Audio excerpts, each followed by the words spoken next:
Jack, a top-tier hitman, was out shopping with his daughter when two punks bumped into her. Instead of apologizing, they mouthed off and told Jack to watch where he was going. Jack was furious, but with his little girl standing right there, he swallowed his anger and pretended not to hear a thing. He thought that would be the end of it, until he ran into those same two guys again a little later. This time, Jack walked his daughter back to the car first, then casually strolled toward them. Without a word, he kicked one of them so hard the guy went flying. The other punk realized he was in way over his head and bolted. People nearby started calling the cops, but Jack couldn't care less. Taking someone out was as easy for him as grabbing a bite to eat. Debt collecting was Jack's bread and butter. His crew would rough up anyone who refused to pay, while Jack stood by in silence. To him, violence was the only language deadbeats understood. He'd fix his cold stare on a guy and growl, "Where's your wallet?" Thinking Jack only wanted a cut. The man handed it over right away, but Jack pulled out a family photo, memorized the address, and threatened to pay his family a visit. Terrified, the man begged for mercy and coughed up the full amount on the spot. Just like that,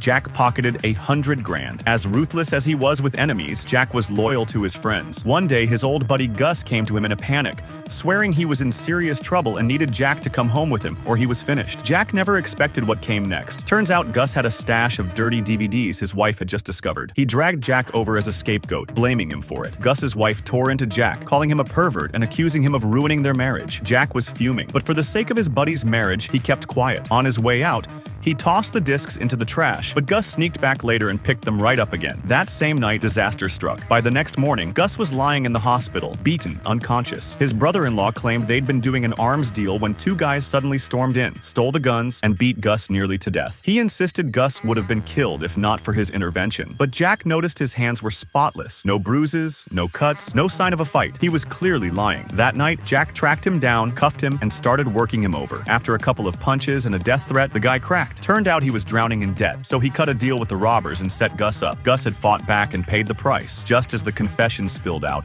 the robbers showed up. The moment one opened the door, Jack dropped him with a single kick and beat him bloody in front of his girlfriend. Later, at a bar, Jack hunted down the other one. By the time the guy realized what was happening, it was already too late. With the mess cleaned up,